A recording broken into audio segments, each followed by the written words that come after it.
ये काफ़ी important session है भाई आप लोग के लिए। अभी ये ग्रुप में आया था क्वेश्चन, किसी एग्जाम में पूछा गया है, तो ऐसे क्वेश्चन को भाई एग्जाम में कैसे सॉल्व करेंगे बिना कैल्सी को यूज किए हुए, वो हम लोग आज सीखेंगे।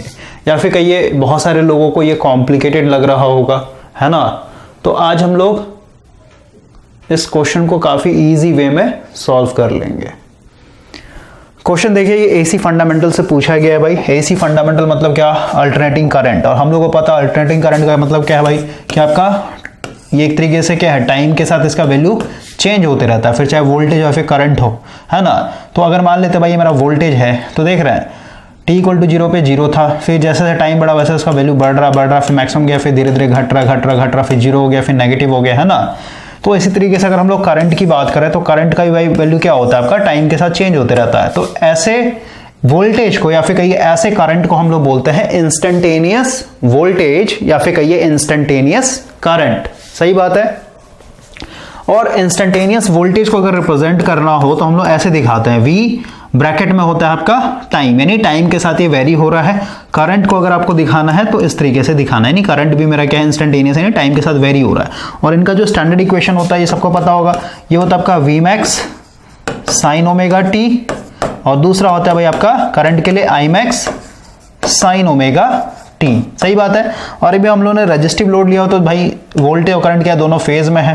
फेज में है कहने मतलब क्या, अगर वोल्टेज मेरा 0 एंगल पे है तो करंट भी मेरा यहाँ पे 0 एंगल पे होगा, ये सभी को पता होगा। अब हम लोग को पता है, इसको हम लोग बोलते हैं मैक्सिमम वैल्यू, है ना।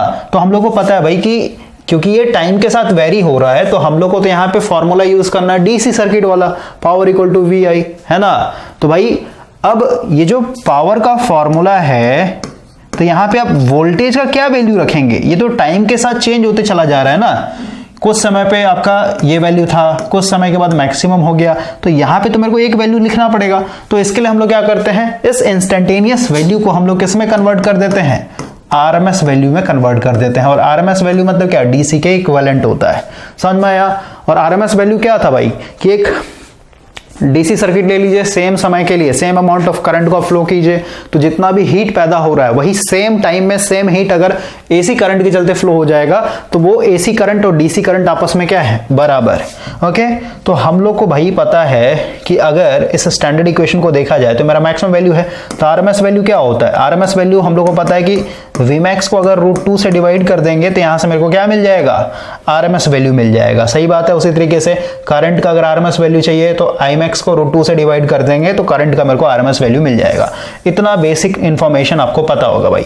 अब हम लोग थोड़ा सा आगे आते हैं। देखिए हम लोग यहाँ पे भाई सबसे पहले, और यहाँ पे पूछा क्या है, पावर। ये इंस्टेंटेनियस वोल्टेज इतना है, इंस्टेंटेनियस करंट इतना है, तो आपको भाई इसके लिए पावर बताना है, पावर का क्या वैल्यू होगा, है ना। तो हम लोग को पता है पावर इक्वल टू क्या होता है, वोल्टेज इनटू करंट। अब ये वोल्टेज कौन सा, instantaneous voltage into instantaneous current. समझ में आया। तो अभी इस चीज को समझने के लिए हम लोग थोड़ा सा एक कॉन्सेप्ट को सीखते हैं। देखिए हम लोग का यहाँ पे एक जनरल केस लेकर के चला गया है भाई। जैसे मान लेते हैं भाई मेरे पास एक सर्किट है, RL सर्किट है। ओके, तो सीधी सी बात है, इसमें जो करंट फ्लो होगा ये क्या होगा, वोल्टेज से लैग करेगा। अगर मैं फेजर डायग्राम दिखाऊं, मान लेते हैं ये मेरा V एंगल 0 है, तो इसमें जो करंट फ्लो होगा भाई ये क्या होगा, वोल्टेज से कुछ ना कुछ एंगल लैग करेगा। समझ में आ रहा बात को, कुछ ना कुछ एंगल लैग करेगा, θ डिग्री लैग करेगा, समझे। तो इसको अगर मैं ऐसे दिखाऊं इंस्टेंटेनियस वे में, तो मान लेते भाई वोल्टेज को मैंने रेफरेंस लिया है, तो ये मेरा V एंगल 0 यानी 0 से मैंने स्टार्ट किया इसको। तो जो करंट फ्लो होगा भाई ये करंट क्या होगा, इस वोल्टेज से लैग करेगा। कितना लैग करेगा, θ डिग्री लैग करेगा, है ना। तो उसको मैं पीछे से दिखाता हूं ऐसे, समझ में आया, यानी ये इसका ऐसे हो जाएगा। ठीक है, तो ये मेरा पर्पल वाला वोल्टेज है और ब्लैक वाला मेरा करंट है। समझ में आया। तो अगर हम लोग इंस्टेंटेनियस वोल्टेज और इंस्टेंटेनियस करंट को अगर मल्टीप्लाई करेंगे तो जो पावर मिलेगा मेरे को वो भी क्या होगा, इंस्टेंटेनियस पावर होगा। सही बात है ना। तो वही चीज यहाँ पे दिखाया गया कि भाई ये मेरा वोल्टेज है जो कि हम लोगों ने यहाँ पे 0 एंगल पे रखा है, और ये वाला मेरा क्या एक तरीके से करंट है। तो दोनों का अगर प्रोडक्ट लेते हैं, दोनों को अगर आप मल्टीप्लाई करते हैं भाई, तो मेरे को क्या मिलेगा, पावर मिल जाएगा। सही बात है। तो अभी देखिए ग्राफ से पहले समझिए, उसका फिर हम लोग मैथमेटिकल रिलेशन देखेंगे। तो भाई यहाँ पे इस डायग्राम को देखें आप, तो ये मेरा, इसको हम लोग थोड़ा सा न्यू पेज पे लाते हैं। और एक क्वेश्चन समझ में आ जाए भाई, लाइफ टाइम के लिए आपको समझ में आ जाएगा। बस अभी थोड़ा सा आप यहाँ पे ध्यान दीजिए। यहाँ पे देखे भाई आप, ये मेरा जो था 0 से, ये मेरा क्या था, वोल्टेज का ग्राफ था, है ना। और ये यहाँ से, ये जो यहाँ से गया है भाई ऐसे डॉटेड, मेरा क्या है, करंट।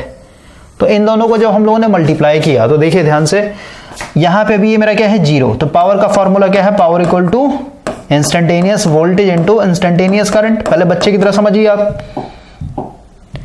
तो अगर यहाँ पे देखें वोल्टेज मेरा 0 है तो 0 इंटू करंट का वैल्यू यहाँ पे कुछ होगा लेकिन नेगेटिव में है, तो 0 के साथ कुछ भी मल्टीप्लाई करो तो 0 ही मिलेगा, है ना।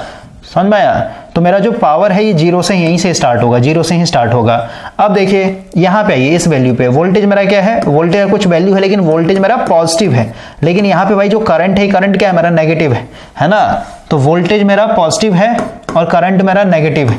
तो मल्टीप्लाई करेंगे अगर इनके मैग्नीट्यूड को, जो भी मैग्नीट्यूड हुआ है, मैग्नीट्यूड से मतलब नहीं है, प्लस माइनस क्या होगा, माइनस होगा। समझ में, एनी पावर अभी भी क्या होगा, इस पॉइंट पे माइनस में ही होगा, ये माइनस में। समझ में आया। फिर इस पॉइंट पे देखिए करंट मेरा क्या हो गया, एक तरीके से 0 है लेकिन वोल्टेज अभी क्या है, पॉजिटिव में है, कुछ वैल्यू है, तो 0 इंटू पॉजिटिव क्या हो, 0, यानी यहाँ पे हो जाएगा।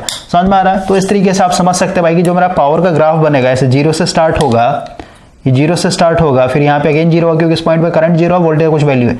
फिर आगे देखेंगे तो करंट मेरा क्या हो रहा है, बढ़ते जा रहा है ना, यानी करंट भी पॉजिटिव वोल्टेज भी पॉजिटिव, करंट भी पॉजिटिव वोल्टेज पॉजिटिव, तो क्या होगा आपका, ये ऐसे बढ़ जाएगा आपका। ठीक है, फेजर डायग्राम आपको ऐड करना आना चाहिए। यहाँ पे भी देखिए, यहाँ पे भाई मेरा ये वोल्टेज 0 हो गया, करंट का वैल्यू भले ही कुछ हो तो अगेन क्या हो जाए, 0 हो जाएगा। समझ में आया। उसके बाद देखिए यहाँ पे ये मेरा वोल्टेज क्या है, नेगेटिव है, और करंट मेरा क्या है, पॉजिटिव है, तो माइनस प्लस मल्टीप्लाई करें अगेन मेरे को माइनस ही मिलेगा। तो इस तरीके से आपका ये पावर का वेव फॉर्म दिखा है, कोई दिक्कत नहीं, कोई दिक्कत नहीं। ये मेरा हो गया भाई इंस्टेंटेनियस पावर, इसको बोलते हैं इंस्टेंटेनियस पावर, क्योंकि ये भी क्या हो रहा है, टाइम के साथ क्या हो रहा है, देख रहा है, वैल्यू पहले बड़ा बड़ा बड़ा बड़ा बड़ा फिर मैक्सिमम हुआ, फिर घटा घटा, है ना। तो इसको बोलते हैं इंस्टेंटेनियस पावर। और क्योंकि भाई इसमें जो नीचे वाला पोर्शन देख रहे हैं, क्योंकि ये आरएल सर्किट था तो कुछ पावर क्या हो रहा होगा, ये एक तरीके से क्या जा रहा है, लोड के पास पावर जा रहा है, नहीं रेजिस्टेंस में एक तरीके से जा रहा है पावर, या फिर कहीं एक्टिव पावर के लिए एक तरीके से रिस्पॉन्सिबल है।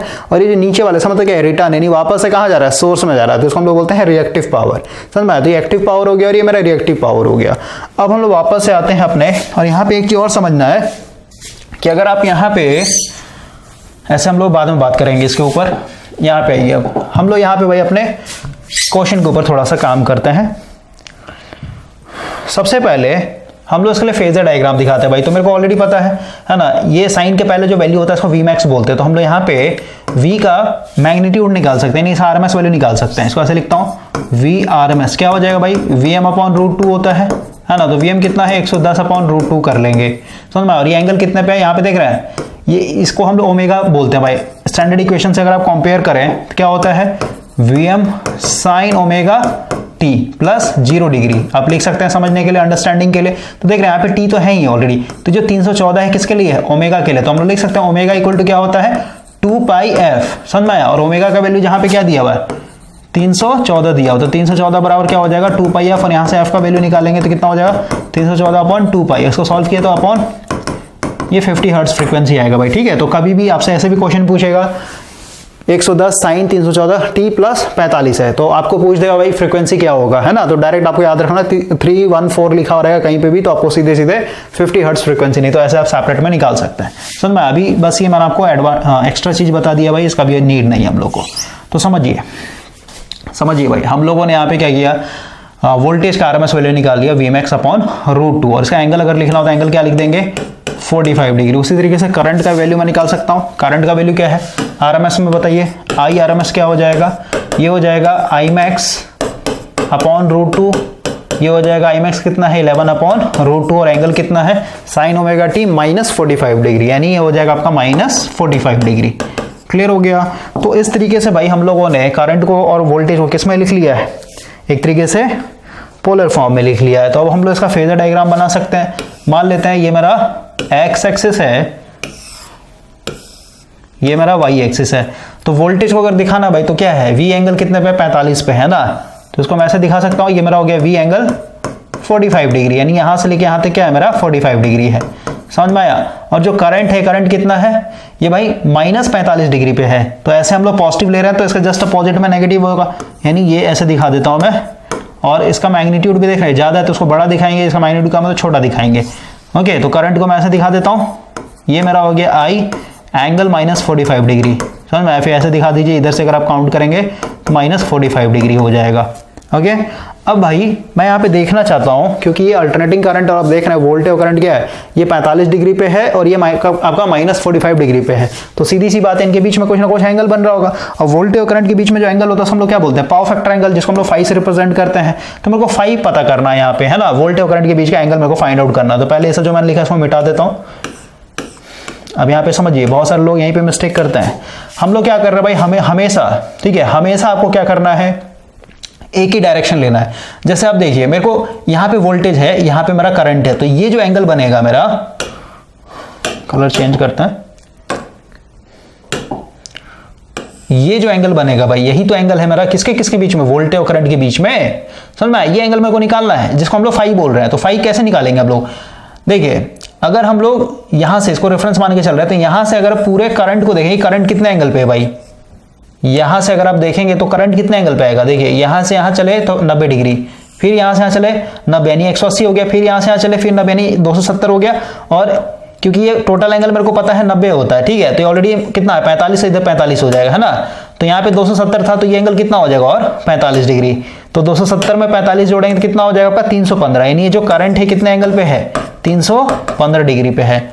और वोल्टेज को अगर आप देखें तो यहां से भाई यही मेरा वोल्टेज है ना, ये वोल्टेज है, वोल्टेज कितने पे 45 पे है, ठीक है, तो ये एंगल क्या है मेरा 45, साफ साफ दिख रहा है।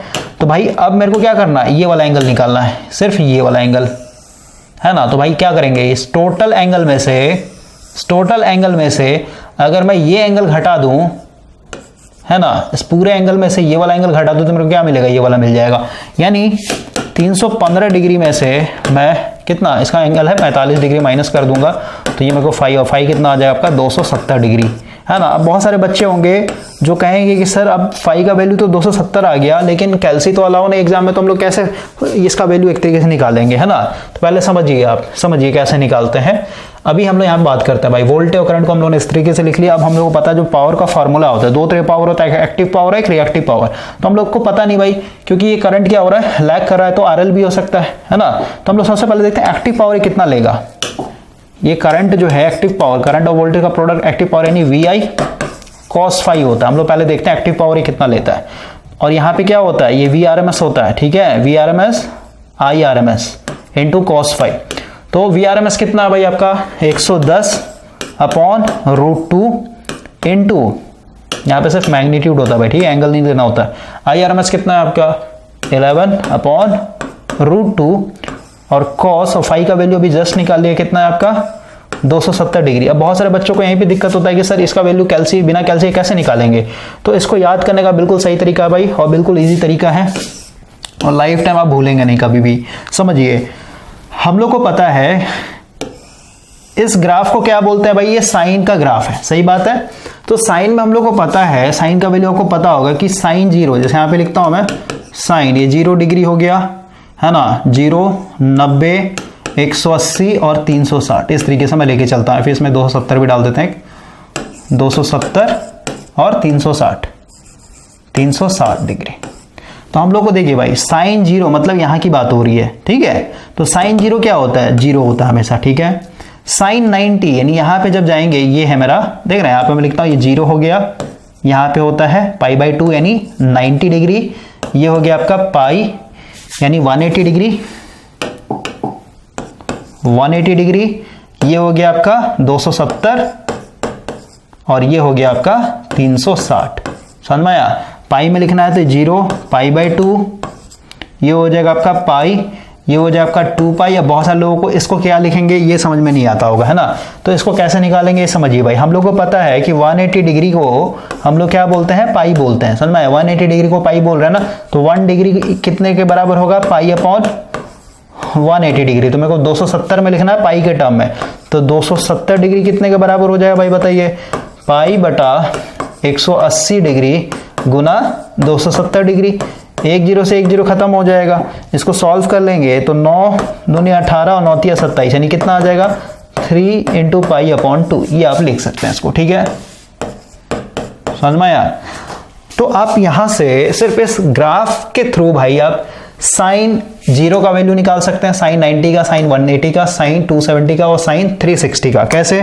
तो देखिए यहां पे साफ साफ दिख रहा है भाई कि साइन 0 यानी 0 मिलता है। इस ग्राफ को बस पकड़ के चलिए, साइन 90 यानी यहां से लेके यहां तक पहुंच जाएंगे, इसका क्या है, क्या होता है, साइन 90 पे क्या होता है, मैक्सिमम वैल्यू मिलता है, समझ में आया। यानी साइन 90 मैक्सिमम मतलब क्या, 100% मतलब क्या, 100% को ऐसे लिखते हैं ना, 100% का मतलब क्या है, 100 अपॉन परसेंट नीचे आ जाएगा, क्या होता है, 1 के बराबर होता है, समझे।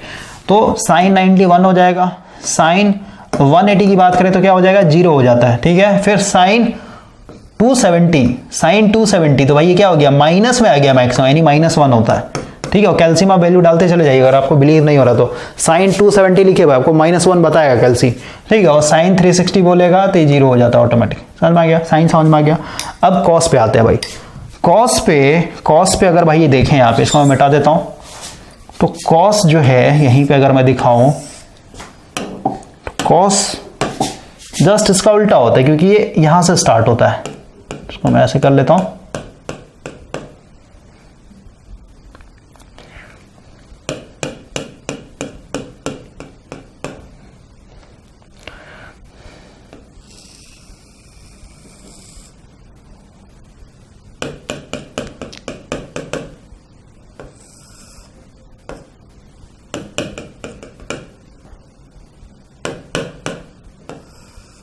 ठीक है, ये मेरा कोसाइन वेव हो गया भाई। तो अगर मैं यहाँ पे कॉस के लिए लिखूं, है ना, तो अगेन ये देखिए, ये मेरा 0 है, ये मेरा पाई है यानी 90 है, ये कितना हो जाएगा आपका, पाई/2 है ना, 90 यानी पाई/2। भाई देखिए ना, यहाँ पे ऑलरेडी सामने आ रहा है ना, ये 180 हो जाएगा, ये फिर आपका 270 हो जाएगा और ये आपका 360 हो जाएगा भाई। ओके, तो यहाँ पे लिख लीजिए cos 0 मैक्सिमम पे है, यानी cos 0 यहाँ पे लिखता हूँ, इसको और इधर करते हैं, cos 0 90 180 270 और ये हो जाएगा 360। तो भाई cos 0 देखना मैक्सिमम यानी 1, cos 90 यानी कहाँ पहुँच गया आप डायरेक्ट, यही है ना मेरा पाई/2 यानी 90 डिग्री, क्या होगा 0। फिर हम लोग 180 पे, तो 180 पे कहाँ पहुँच गया, -1 पे पहुँच गया, ठीक है। ये +1 था, मतलब उल्टा होता भाई, जस्ट देखिए ना यहाँ पे 180 पे कहाँ चले गए आप, मैक्सिमम पे, लेकिन -1 पे चले गए। उसके बाद फिर आपका 270 पे क्या है, 0 आ गया एक तरीके से, और फिर 360 पे चले गए तो आपका मैक्सिमम चला गया। तो इस तरीके से भाई आपको साइन और कॉस का क्या करना है, वैल्यू एक तरीके से निकाल लेना है, अगर आप भूल जाते हैं तो, या फिर कैल्सी नहीं है तो एक का याद रखिए, साइन का बस याद रखिए, इसका जस्ट उल्टा कर दिया, कॉस का आपको ऑटोमेटिक पता चल जाता है। यहाँ से देख रहे हैं cos 270 यहाँ पे आ रहा है ना, cos 270 का वैल्यू क्या होता है, 0 होता है। इसका मतलब क्या हुआ, 0 से मल्टीप्लाई करेंगे तो सारा चीज क्या हो जाएगा आपका, ये 0 हो जाएगा। यानी ये जो सर्किट है भाई, ये 0 एक्टिव पावर ले रहा है ना। इसका मतलब क्या हुआ, कोई एक्टिव पावर ले ही नहीं रहा, इसका मतलब क्या है, रिएक्टिव पावर ले रहा होगा। तो रिएक्टिव पावर देखते हैं, रिएक्टिव पावर इक्वल टू क्या होता है, VRMS into IRMS into sine phi. तो भाई V मेरे को पता है 110 upon √2 into 11 upon √2 into sine phi का वैल्यू मेरे को पता है 270, और यहाँ से देख लीजिए 270 साइन क्या है आपका, -1 के बराबर है, ठीक है। यानी इसके जगह मैं वैल्यू डाल सकता हूँ -1 इंटू -1, तो क्या हो जाएगा, ये हो जाएगा 110 गुना 11 अपॉन √2 इंटू √2 यानी 2 हो जाएगा, और ये -1 इंटू माइनस यानी माइनस आ जाएगा। आगे में इसको काटेंगे तो क्या हो जाएगा, 55 बार में चला जाएगा, और उसको आप सॉल्व करेंगे तो कितना, 55 का 5 हाथ में आएगा, 55 फिर 5 यानी 60 हो जाएगा, ठीक है। यानी ये आ गया आपका भाई रिएक्टिव पावर, किसमें, KVAR में, KVAR में, यानी ये रिएक्टिव पावर खींच रहा भाई -605, समझ में आया। तो अगर आप ऑप्शन में देखेंगे तो ऑप्शन में भाई देख रहे हैं सब में 605 आ रहा है। अब यहाँ पे ये समझ में आएगा कि माइनस है, तो A होगा या तो फिर D होगा मेरा आंसर, लेकिन ये फिर आगे कैसे कर दिया है ये भी तो समझना है ना। तो इसको समझने के लिए हम लोग थोड़ा सा आगे आते हैं। देखिए हम लोग को यहाँ से साफ साफ पता चल गया भाई कि एक्टिव पावर ये 0 ले रहा है, ये जो भी सर्किट है ये एक्टिव पावर मेरा 0 ले रहा है। इसका मतलब क्या हुआ, जैसे समझिए अगर मैं यहाँ पे एक सोलेनॉइड का एग्जांपल दूं, तो मान लेते भाई ये मेरे पास एक आयरन कोर है और इस पे मान लेते हैं मैंने इस तरीके से वाइंडिंग कर दिया और यहाँ मैंने एसी सप्लाई दे दिया। तो सीधी सी बात है भाई, ये जो कॉइल है इस कॉइल को मैं कैसे दिखा सकता हूँ, आरएल के रूप में दिखा सकता हूँ, लेकिन मैं मान के चल रहा हूँ कि इस कॉइल के चलते यानी सोलेनॉइड के चलते कोई भी रेजिस्टेंस नहीं आ रहा है, यानी इसको मैं प्योर इंडक्टर की तरह दिखा सकता हूँ फिर, है ना। तो भाई हम लोग को पता है कि प्योर इंडक्टर में जो करंट आता है, जैसे यहाँ पे मैंने वोल्टेज अप्लाई किया V, तो इसमें करंट फ्लो रहा होगा और यहाँ पे एक मैग्नेटिक फ्लक्स बन रहा होगा और ये फ्लक्स भी कैसा होगा, इंस्टेंटेनियस होगा। तो भाई हम लोग को पता है कि ये जो यहाँ पे अगर फेजर डायग्राम दिखाऊं, उसको मैंने प्योर इंडक्टर मान रखा है, प्योर इंडक्टिव सर्किट। तो भाई V मेरा अगर ये मान लेते मैंने रेफरेंस ले लिया V एंगल 0 पे, तो इसमें जो करंट फ्लो रहा है क्या होगा, क्योंकि प्योर इंडक्टिव सर्किट है तो करंट क्या होगा, इस वोल्टेज से 90 डिग्री लैग कर जाएगा, समझे। 90 डिग्री लैग कर जाए, वोल्टेज करंट है तो मेरा क्या हो जाएगा, एंगल क्या है, ये पावर फैक्टर एंगल है फाई, समझ में आया। तो अगर, और क्योंकि यहाँ पे देख रहे भाई कि मेरे इस क्वेश्चन में एक्टिव पावर 0 आ रहा है, सिर्फ रिएक्टिव पावर ले रहा है, तो यहाँ पे भाई जो भी रिएक्टिव पावर लिया जा रहा है वो क्या कर रहा है, वही रिएक्टिव पावर से क्या बनता है, यहाँ पे फ्लक्स बनता है। इसलिए हम लोग कहते हैं कि भाई फ्लक्स बनाने के लिए हम लोग क्या चाहिए, रिएक्टिव पावर चाहिए। अब कौन सा रिएक्टिव पावर, क्योंकि करंट क्या हो रहा है, वोल्टेज से 90 डिग्री लैग कर रहा है, तो ये लैगिंग रिएक्टिव पावर चाहिए होता है यहाँ पे फ्लक्स को बनाने के लिए, समझ में आया। तो जितने भी इंडक्शन मशीन है, यानी मोटर हो गए, ट्रांसफार्मर हो गए भाई, तो वहां पे क्या है, फ्लक्स बनाने के लिए, यानी सोलेनॉइड की बात हो रही है, ठीक है। तो फ्लक्स कैसे बनता है, एक तरीके से लैगिंग रिएक्टिव पावर से, ओके। तो अब देखिए हम लोग आते हैं वापस अपने क्वेश्चन के ऊपर। तो हम लोग को समझ में आ गया भाई कि अगर आपका एक्टिव पावर यहाँ पे 0 ले रहा है, सिर्फ और सिर्फ रिएक्टिव पावर ले रहा है, इसका मतलब क्या हुआ कि ये कुछ इस तरीके का होगा सर्किट, वोल्टेज। और वैसे भी आपने देखा ना, फेजर से भी समझा भाई, ये मेरा एक्स एक्सिस था, वोल्टेज 45 डिग्री पे था, करंट मेरा -45 डिग्री, तो इनके बीच में एंगल क्या हुआ, 90 हुआ कि नहीं हुआ, बोलिए। वोल्टेज और करंट के बीच में एंगल 90 है, इसलिए क्या हो गया, एक तरीके से आपका एक्टिव पावर 0 हो गया, रिएक्टिव पावर मेरा क्या है, एक तरीके से -605 kVAr आ रहा है। अब समझिए हम लोग इसको ऐसे दिखा सकते हैं इंस्टेंटेनियस वैल्यू के हिसाब से कि भाई वोल्टेज को मैंने रेफरेंस लिया, तो वोल्टेज को मैं यहाँ पे साइनसोइडल दिखा रहा हूँ 0 से, ठीक है। रेफरेंस मतलब 0 से मैंने इसको दिखा दिया, कोई दिक्कत नहीं। और जो करंट है भाई ये 90 डिग्री लैग कर रहा है, मतलब 90 डिग्री लैग करने का मतलब क्या है भाई, समझिए कि जब ये 0 था, है ना, वोल्टेज जब मेरा 0 पे होगा तो करंट मेरा क्या होगा, नेगेटिव में होगा, माइनस नेगेटिव। यानी ऐसे दिखाते हैं, इसको ऐसे दिखाते हैं थोड़ा सा,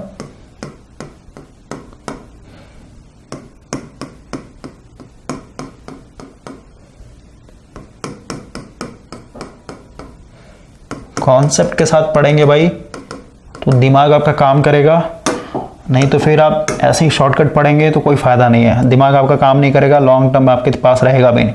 तो यहां से मैं दिखा रहा हूं -90 से, ओके।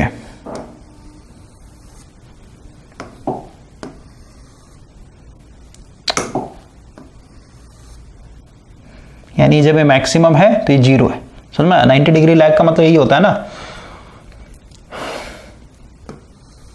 उसके बाद जब ये 0 है तो मैक्सिमम हो जाएगा, फिर ये मैक्सिमम तो ये 0, फिर ये 0, फिर ये मैक्सिमम, ओके। तो इस तरीके से हम लोगों ने दिखा दिया भाई, ये मेरा वोल्टेज था एंगल 0 पे और ये मेरा करंट। तो अब समझिए हम लोग यहाँ पे पावर का देखते हैं कि पावर कैसा आता है।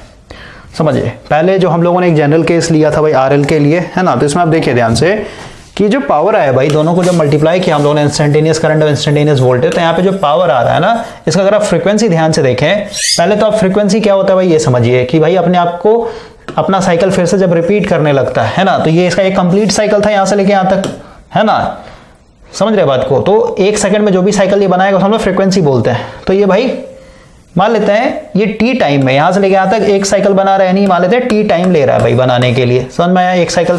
तो वही पावर की अगर बात करें तो पावर देख रहे हैं, पावर अपने आप में क्या कर ले रहा है, ये यहां से लेके एक साइकिल बना, फिर भाई ये यहां से लेके एक साइकिल बना, यानी सेम टाइम में पावर क्या कर रहा है, 2 साइकिल बना ले रहा है। यानी भाई एक साइकिल बनने में इसको कितना समय लग रहा है, सिर्फ और सिर्फ t/2, समझ में आया। तो पावर का जो फ्रीक्वेंसी होता है वो एक तरीके से क्या होता है, डबल हो जाता है वोल्टेज और करंट के फ्रीक्वेंसी के मुकाबले। क्लियर हो गया, क्योंकि हम लोग यहां पे इंस्टेंटेनियस पावर की बात कर रहे हैं। ये मेरा जो पावर है भाई ये इंस्टेंटेनियस पावर है, समझ में आया। और इंस्टेंटेनियस का मतलब क्या है कि हर एक क्षण में क्या हो रहा है, चेंज हो रहा है, समझे। और चेंज हो रहा है इसका मतलब क्या, इसका अपना फ्रीक्वेंसी होगा एक। तो यहां पे देखिए अभी हम लोग प्योर लैगिंग सर्किट में देख रहे हैं पावर कैसा आता है। तो अगर आप देखें भाई यहां से मैं स्टार्ट कर रहा हूं, वोल्टेज मेरा 0 है, वोल्टेज मेरा यहां पे 0 है, इंस्टेंटेनियस पावर इक्वल टू क्या हो जाएगा, instantaneous voltage into instantaneous current, ठीक है, मल्टीप्लाई करना, तो वोल्टेज मेरा 0 इनटू करंट मेरा नेगेटिव में है, तो 0 से कुछ भी मल्टीप्लाई करो 0, यानी ये पावर मेरा यहीं से स्टार्ट होगा। अब यहाँ पे ये, ठीक है, वोल्टेज मेरा क्या है, पॉजिटिव है, करंट मेरा क्या है, नेगेटिव है, तो अगेन क्या होगा, प्लस माइनस, है ना, मल्टीप्लाई करना, प्लस माइनस माइनस होता है भाई, ठीक है, यानी पावर अगेन क्या होगा, नेगेटिव में जाएगा। समझ में आया? समझ रहे हैं? ये प्लस है ना भाई वोल्टेज और ये माइनस है, तो दोनों का प्रोडक्ट, इसका कुछ मैग्नीट्यूड, इसका कुछ मैग्नीट्यूड, दोनों को मल्टीप्लाई करेंगे तो और हाई हो जाएगा, यानी ये ऐसे बढ़ेगा, मतलब मैग्नीट्यूड बढ़ के आएगा यहाँ पे। फिर देखिए यहाँ पे ये 0 है और 0 के साथ वोल्टेज कोई भी वैल्यू मल्टीप्लाई करें तो 0 ही मिलेगा, है ना, यानी ये ऐसे जाएगा, ऐसे हो जाएगा। समझ में आया? उसके बाद देखिए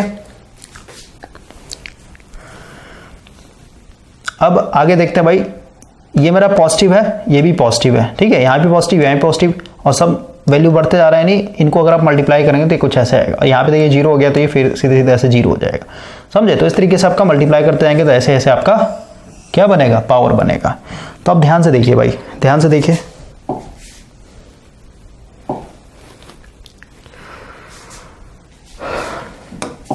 इस बार अगर आप इसके फ्रीक्वेंसी को देखें, ध्यान समझिएगा, ये बहुत इंपॉर्टेंट है। तो हम लोग को पता है भाई, हम लोग को पता है, थोड़ा डार्क करना पड़ेगा,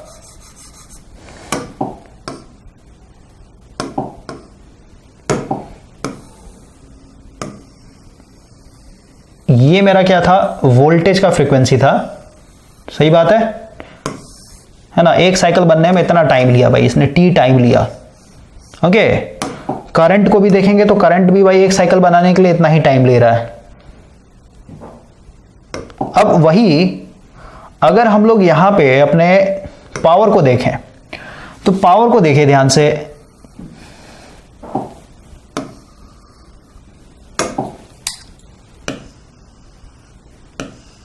यहां से लेके यहां तक ये क्या कर लिया, अपना एक कंप्लीट साइकिल बना लिया इसने, ठीक है, मान लेते हैं इसका एक कंप्लीट साइकिल है, क्योंकि इस तरीके से एक बार पॉजिटिव नेगेटिव जा रहा है तो एक कंप्लीट साइकिल बनाया। और फिर देखिए यहां से लेके यहां तक इसने क्या कर लिया, एक कंप्लीट साइकिल बना लिया, समझे?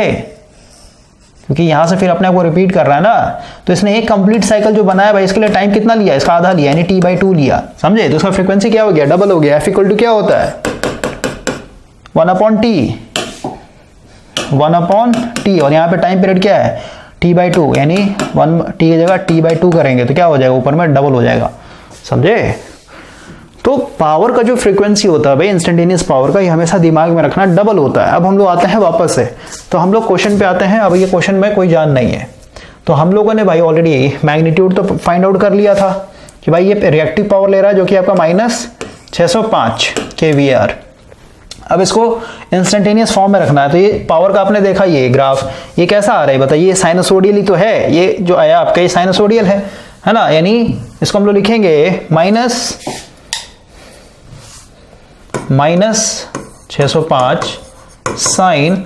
अब यहाँ पे भाई ओमेगा टी होता है, तो यहाँ पे मेरा फ्रीक्वेंसी क्या है, डबल है। यहाँ पे समझिए, जैसे हम लोगों ने लिखा ना, ओमेगा = होता है 2πf, है ना, और हम लोगों ने यहाँ से निकाल लिया था कि भाई जो फ्रीक्वेंसी आई, ओमेगा वैल्यू 314 था, ठीक है, 314/2π कर लेंगे, f के बराबर, f यहाँ से हम लोग का 50 हर्ट्स आ गया, समझे?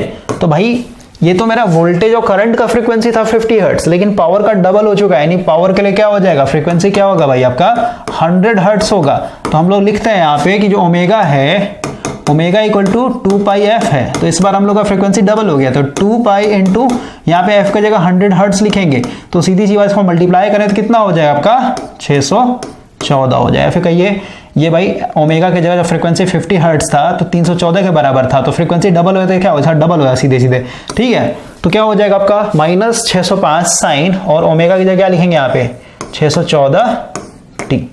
समझ में आ गया? तो इस तरीके से भाई आपको समझ करके इनको सॉल्व करना है, ओके। तो ये हो गया आपका पावर। आई होप कि आपको ये सेशन समझ में आया होगा। और एक चीज देखिए, एक स्टूडेंट का क्वेश्चन था भाई कि जो पावर आता है VI cos फाई, ये कौन सा पावर होता है, एवरेज पावर होता है, RMS पावर होता है, क्या होता है? तो इसको समझिए आप। देखिए हम लोगों ने अभी देखा भाई कि ये दोनों का इंस्टेंटेनियस है ना, इंस्टेंटेनियस करंट और इंस्टेंटेनियस वोल्टेज, जब दोनों को मल्टीप्लाई किया हम लोगों ने Vm sin omega T into Im sin omega, मान लो करंट, इसको रेफरेंस ले लिया, करंट को लैग करवा दिया फाई एंगल से, तो इसको जब मल्टीप्लाई करते ही अभी फॉर्मूला पे यहाँ पे टूटेगा, है ना।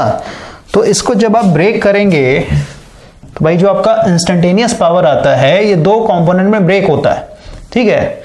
इंस्टेंटेनियस पावर को जब आपने वोल्टेज इनटू करंट के साथ मल्टीप्लाई किया, instantaneous voltage into instantaneous current के साथ मल्टीप्लाई किया, तो ये दो कंपोनेंट में टूट गया भाई, ठीक है। ये जो होता है और एक ये, तो अगर आप ध्यान से देखें तो ये जो है हमारा half Vm Im cos phi, तो भाई ये क्या है, ये एक तरीके से मेरा कांस्टेंट पावर है, इसका वैल्यू कांस्टेंट आएगा, Vm का कुछ वैल्यू, Im का कुछ वैल्यू है, cos फाई का कुछ वैल्यू, तो कुछ कांस्टेंट वैल्यू आएगा कैल्शियम में, ठीक है। लेकिन इसको अगर आप देखेंगे तो 2 ओमेगा टी, मतलब क्या है कि मेरा पावर जो है भाई डबल फ्रीक्वेंसी से ऐसा ऑसिलेट कर रहा है, तो इसका जब आप एवरेज वैल्यू निकालेंगे तो इसका क्या होगा, एवरेज 0 होता है, समझे। यानी इसके चलते आपको कोई भी पावर देखने को नहीं मिलेगा, इसलिए जो भी पावर आएगा मेरा इसी के कारण आता है, ठीक है।